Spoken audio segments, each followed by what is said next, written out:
नमस्कार मित्रांनो, कसे आहात सगळे? ठीक ना? आईवडील कसे आहेत? ठीक आहेत ना? काळजी घेत जावं त्यांची. जे काय आपल्याला करायचं आहे ना ते त्यांच्यासाठीच करायचे. चला तर आपण आता आजच्या चालू घडामोडीवरचे प्रश्न बघूया. तर बघा, ऑक्टोबर महिन्यातला हा आपला 5वा व्हिडिओ आहे. याच्या अगोदरचे व्हिडिओ पण आपल्या चॅनलवर आहेत आणि ते तुम्ही बघून ते प्रश्न जे आहेत ते तुम्ही तुमच्या वहीमध्ये, चालू घडामोडीच्या वहीमध्ये लिहून ठेवा. ठीक आहे. आता आजचा आपला पहिला प्रश्न बघा काय आहे. फिक्कीने 2025-26साठी खालीलपैकी कोणाची अध्यक्षपदी निवड केली? पर्याय बघून घ्या काय आहेत. अनंत गोयंका, हर्षवर्धन अग्रवाल, संजीव मेहता, उदय शंकर. तर आपलं बरोबर उत्तर असणार आहे पर्याय अनंत गोयंका. तर बघा, फिक्कीने 2025-26साठी अनंता गोयंका यांची अध्यक्षपदी निवड केलेली आहे. चला तर आता वहीमध्ये नोट करून ठेवा. फिक्कीबद्दल आपण थोडक्यात माहिती बघून घेऊ. तर फिक्की म्हणजे काय आहे बघा. फिक्कीचा फुल फॉर्म विचारला जाऊ शकतो. तर तो काय आहे? Federation of Indian chamber of commerce and industry. लिहून ठेवा तुमच्या वहीमध्ये. दुसरा मुद्दा काय बघा, ही जी फिक्की जी आहे ही भारतातली सर्वात मोठी आणि सर्वात जुनी सर्वोच्च व्यावसायिक संघटना आहे. ही एक गैरसरकारी नफा न मिळवणारी संस्था आहे. ठीक आहे. या फिक्कीची स्थापना कधी झाली? 1927ला या फिक्कीची स्थापना झालेली आहे. ह्याचे संस्थापक कोण आहे? घनश्याम दास बिर्ला, पुरुषोत्तम दास ठाकूरदास. लिहून ठेवा मित्रांनो तुमच्या वहीमध्ये, विचारला जाऊ शकते. महत्त्वाचं आहे. ह्याचं मुख्यालय कुठं आहे फिक्कीचं? नवी दिल्ली या ठिकाणी ह्या फिक्कीचं मुख्यालय आहे. आणि फिक्कीच्या पहिल्या महिला अध्यक्ष कोण होत्या? तर नैनालाल किडवा ह्या फिक्कीच्या पहिल्या महिला अध्यक्ष होत्या. ठीक आहे. आता पुढचा प्रश्न बघा. प्रश्न क्रमांक दुसरा काय? कोणत्या डिजिटल पेमेंट कंपनीने विराट कोहली आणि अनुष्का शर्मा यांना त्यांचा जागतिक ब्रँड अँबॅसेडर म्हणून नुकतेच नियुक्त केले आहे? पर्याय काय बघा. पेटीएम, पेटेन, फोनपे, गुगल पे. तर आपल्या मित्रांनो बरोबर उत्तर असणार आहे पर्याय बी, पेटेन. तर बघा, पेटेन ही जी एक डिजिटल कंपनी आहे, तर हिनं काय केलेलं आहे? विराट कोहली आणि अनुष्का शर्मा यांना त्यांचं ब्रँड अँबॅसेडर म्हणून नियुक्त केलेलं आहे. कोणी? पेटेननं. तर मित्रांनो, ह्या दोघांची नियुक्ती कोणाची? अनुष्का शर्मा आणि विराट कोहलीची. ह्या दोघांची नियुक्ती UPI सक्षम पेमेंट ॲपच्या भारतात लॉन्च होण्यापूर्वीच करण्यात आलेले आहे. या दोन्ही स्टारचा वापर आता ह्या ॲपच्या जाहिरातीमध्ये केला जाणार आहे. ठीक आहे. आता हे पेटेनचे अध्यक्ष पण लिहून ठेवा मित्रांनो कोण आहेत? प्रभप्रीत सिंह गिल हे पेटेनचे अध्यक्ष आहे. परीक्षेला विचारला जाऊ शकतो मित्रांनो. त्यासाठी तुम्ही तुमच्या चालू घडामोडीच्या वहीमध्ये का नाही हे पॉईंट लिहून ठेवत चला. काय परीक्षेला जाताना आपल्याला हे उपयोगी येणार आहे. तर त्यासाठी काय करत जा, आपल्या चालू घडामोडीसाठी एक वही करत जा आणि त्याच्यामध्ये ते पॉईंट तुम्ही लिहून ठेवत जा. परीक्षेला जाता वाचलं तरी ते लक्षात राहून जाते. ठीक आहे मित्रांनो. आता पुढचा प्रश्न बघा. प्रश्न क्रमांक तिसरा. 5वी खेलो इंडिया युनिव्हर्सिटी स्पर्धा कोणत्या राज्यात भरवली जाणार आहे? पर्याय काय बघा. महाराष्ट्र, राजस्थान, पंजाब, गुजरात. तर आपलं बरोबर तर काय असणार आहे? पर्याय बी, राजस्थान. 5वी खेलो इंडिया युनिव्हर्सिटी स्पर्धा राजस्थान या राज्यामध्ये भरवली जाणार आहे. आता या स्पर्धेचं आयोजन कधी होणार आहे बघा. 24 नोव्हेंबर ते 5 डिसेंबर 2025 म्हणजे या कालावधीमध्ये 12 दिवसाचा कालावधी आहे. तर या कालावधीमध्ये ह्या स्पर्धा होणार आहेत. आता ह्या स्पर्धा राजस्थानमधील किती शहरामध्ये होणार आहेत? 7 शहरामध्ये होणार आहेत. कुठं? जयपूर, अजमेर, उदयपूर, जोधपूर, बिकानेर, कोटा आणि भरतपूर या 7 ठिकाणी या स्पर्धा होणार आहेत. किती स्पर्धेचा कालावधी आहे? 12 दिवसाचा. 24 नोव्हेंबर ते 5 डिसेंबर. या स्पर्धेमध्ये क्रीडा प्रकार असणार आहेत 23 प्रकारचं. ठीक आहे. किती? 23 प्रकारचं. आणि बघा खाली पॉईंट काय बघा, पॉईंट लिहून ठेवा. या स्पर्धेत पहिल्यांदाच बीच व्हॉलीबॉल, कॅनोईंग आणि कायाकिंग आणि सायकलिंग या गेमचा समावेश केला जाणार. ठीक आहे. या म्हणजे पहिल्यांदाच ह्या गेमचा या स्पर्धेमध्ये समावेश हा केला जाणार आहे. विचारलं जाऊ शकतं की या स्पर्धेमध्ये बाबा की कुठल्या गेमचा नुकताच आता पहिल्यांदाच समावेश केला जाणार आहे. तर त्यासाठी हा पण मुद्दा तुम्ही लिहून ठेवा तुमच्या वहीमध्ये. पुढचा प्रश्न बघा काय आपला प्रश्न क्रमांक 4. नुकतेच कोणाची इंडियन क्रिकेटर्स असोसिएशन म्हणजेच ICAचे अध्यक्ष म्हणून निवड झाली आहे? पर्याय काय बघा. शांता रंगस्वामी, व्यंकट सुंदरम, अंशुमान गायकवाड, दीपक जैन. तर आपलं बरोबर उत्तर असणार आहे मित्रांनो पर्याय शांता रंगस्वामी. तर बघा, शांता रंगस्वामी यांची इंडियन क्रिकेटर असोसिएशनचे नवीन अध्यक्ष म्हणून नुकतीच आता निवड करण्यात आलेली आहे. तर मित्रांनो बघा पॉईंट काय आपला. भारतीय महिला संघाच्या माजी कर्णधार कोण? शांता रंगस्वामी यांची भारतीय क्रिकेटपटू संघटनेच्या म्हणजेच ICAच्या अध्यक्षपदी नुकतीच निवड करण्यात आलेली आहे. ठीक आहे. आता दिल्लीचे माजी पुरुष सलामीवीर व्यंकट सुंदरम यांची पण या ICAच्या सचिवपदी नियुक्ती करण्यात आलेली आहे. हे पण लिहून ठेवा. पुढचा पॉईंट काय. अगोदरच सुंदरम ICAचे अध्यक्ष म्हणून काम पाहत होते. बघा, तर सुंदरम हे अगोदर ICAचे अध्यक्ष म्हणून काम पाहत होते आणि आता ते त्या ICAचे सचिवपदी त्यांची नियुक्ती करण्यात आलेली आहे. ठीक आहे. आणि शेवटचा पॉईंट काय बघा, ICAचे कोषाध्यक्ष म्हणून नियुक्ती कोणाची झालेली आहे? दीपक जैन यांची नुकतंच आता ICAचे कोषाध्यक्ष म्हणून पण नियुक्ती झालेली आहे.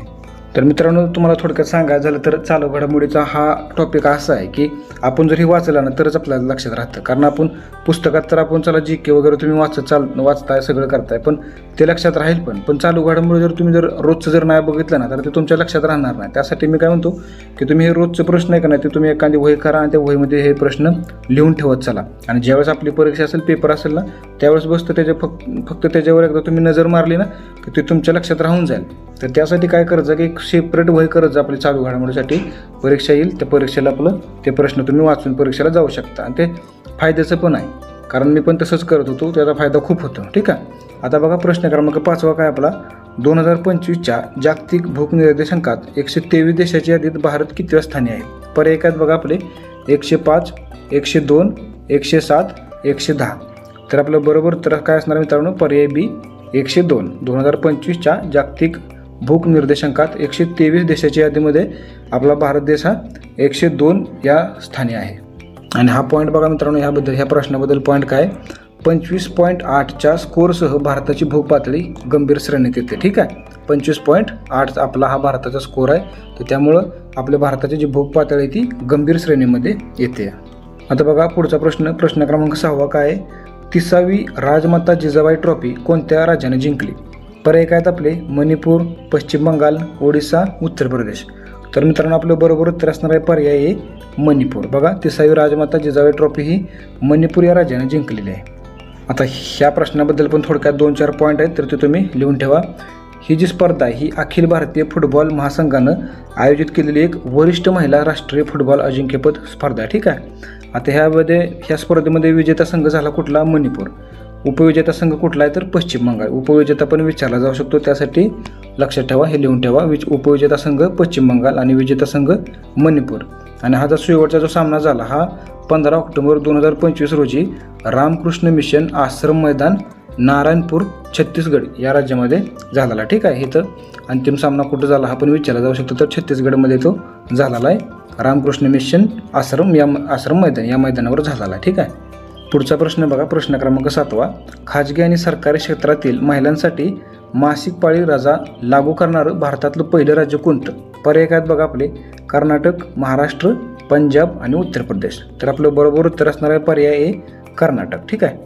तर मित्रांनो, कर्नाटक राज्यामधील महिलांना दर महिन्याला 1 दिवस पगार सुट्टी मिळणार आहे. हे जे धोरण आहे हे सरकारी आणि खाजगी क्षेत्रातील सर्व महिलांना लागू असणार आहे. यामुळं महिला कर्मचाऱ्यांना वर्षाला 12 दिवस अतिरिक्त रजाही मिळणार आहे. ठीक आहे.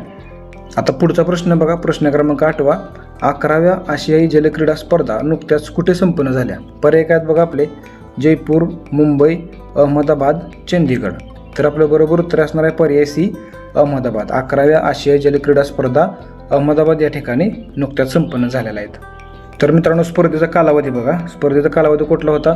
28 सप्टेंबर ते 11 ऑक्टोबर 2025 या दरम्यान ह्या स्पर्धा झाल्या. आता ह्याच्यामध्ये कोणकोणत्या खेळाचा समावेश होता?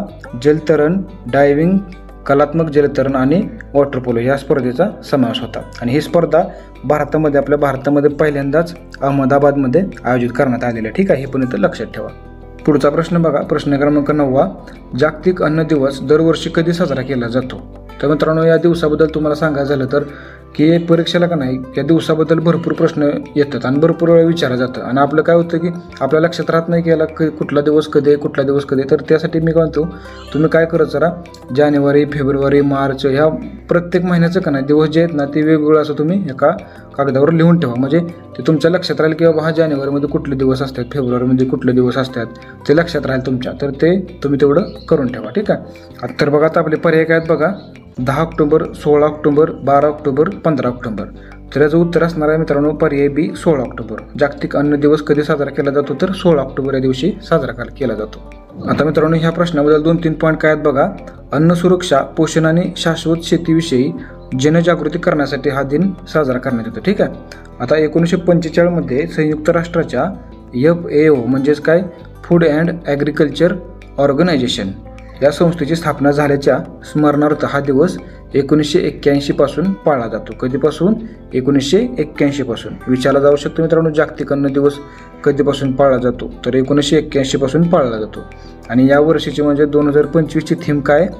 Hand in hand for better foods and a better future. ही 2025ची या वर्षाची ही जागतिक अन्न दिवसाचीच थीम आहे. ठीक आहे. पुढचा प्रश्न बघा, आपला प्रश्न क्रमांक 10. 2026च्या राष्ट्रकुल स्पर्धा कोठे आयोजित केल्या जाणार आहेत? पर्याय आहेत बघा, स्कॉटलंड, ऑस्ट्रेलिया, भारत, मलेशिया. तर आपलं बरोबर उत्तर असणार आहे पर्याय ए, स्कॉटलंड. 2026च्या राष्ट्रकुल स्पर्धा या स्कॉटलंड या ठिकाणी आयोजित केल्या जाणार आहेत. तर बघा मित्रांनो, डिटेलमध्ये बघा माहिती आहे या राष्ट्रकुल स्पर्धेबद्दल. तर काय बघा, 2026च्या राष्ट्रकुल स्पर्धा स्कॉटलंडमधील ग्लासगो, लक्षात ठेवा नाव काय आहे, ग्लासगो या ठिकाणी 23 जुलै ते 2 ऑगस्ट 2026 या दरम्यान होणार आहे. ठीक आहे. आता ह्यामध्ये क्रीडा प्रकार किती असणार आहेत? एकूण 10 क्रीडा प्रकार असणार आहेत. आणि ह्या पहिल्या अगोदर जास्त होतं, तर त्याच्यामधनं वगळलेले खेळ कोणकोणता आहे ती पण लक्षात ठेवा. तर बघा मित्रांनो, ह्या क्रीडा प्रकारामधनं काय काय वगळलेले पण खेळ आहेत, तर ते पण तुम्ही लक्षात ठेवा कुठलं कुठलं वगळलेले खेळ आहेत. क्रिकेट, हॉकी, बॅडमिंटन, नेमबाजी, beach volleyball, mountain biking, rhythmic gymnastic, squash आणि टेबल टेनिस, कुस्ती यासारखं खेळ आता ह्या क्रीडा प्रकारातनं वगळण्यात आलेलं आहेत. आणि ह्यावेळेस फक्त 10 क्रीडा प्रकार असणार आहेत. ठीक आहे. आता 2030च्या राष्ट्रकुल क्रीडा स्पर्धा आपल्या भारतामध्ये अहमदाबादमध्ये आयोजित केली जाणार आहे. ठीक आहे. अहमदाबाद कुठे आहे? तर गुजरात या राज्यामध्ये. तर त्या ठिकाणी 2030च्या राष्ट्रकुल क्रीडा स्पर्धा आयोजित केल्या जाणार आहेत. ह्या राष्ट्रकुल क्रीडा ज्या स्पर्धा आहेत ना, ह्या दर 4 वर्षांनी भरवल्या जातात. हे पण एकदा तुम्ही लक्षात ठेवा. चला तर मित्रांनो, आशा करतो की तुम्ही हे सगळं जे मी सांगितलेलं प्रश्न ते तुम्ही तुमच्या वहीमध्ये लिहून ठेवला असतील. आणि हे व्हिडिओ जे आहे ते तुमच्या मित्रांना पण व्हिडिओ पाठवत चला, कारण त्यांची जर परीक्षा एखादी जवळ आली असली ना, तर त्यांना ह्या प्रश्नाचा नक्कीच फायदा होईल. कारण एक मार्क मित्रांनो महत्त्वाचा आहे. कारण जो एका मार्कानं उडतो का नाही, त्यालाच माहिती असते की एका मार्काची खरी किंमत काय आहे. तर त्यासाठी प्रश्न पाठवत चला. आपल्याला प्रश्न व्हिडिओ पाठवायला काय पैसे पडत नाही तर काय नाही, तर बिंदासमध्ये व्हिडिओ पाठवत चला. तो पण बघल बाबा. त्याला एखादा जरी एक, मी म्हणतो जास्त नाही, मी 10 प्रश्न दिलेत ना, त्यातला एक जरी प्रश्न त्याच्या फायद्याचा आला ना तरी बस झालं. एका मार्कानं 10 वर्ष पोरांची वाया गेलेली मी स्वतःहून बघितलेले आहेत. तर त्यासाठी व्हिडिओ शेअर करायला काय पैसे पडत नाही, व्हिडिओ शेअर करा आणि मित्रांना सांगा बाबा प्रश्न बघ, लिहून ठेव प्रश्न, तू परीक्षेला जाताना आपल्या त्याच्यावर एकदा नजर मार, तुला नक्की त्याचा फायदा होईल. ठीक आहे. चला तर मित्रांनो, भेटूया आपण आता पुढच्या व्हिडिओमध्ये. तोपर्यंत जय हिंद, जय महाराष्ट्र.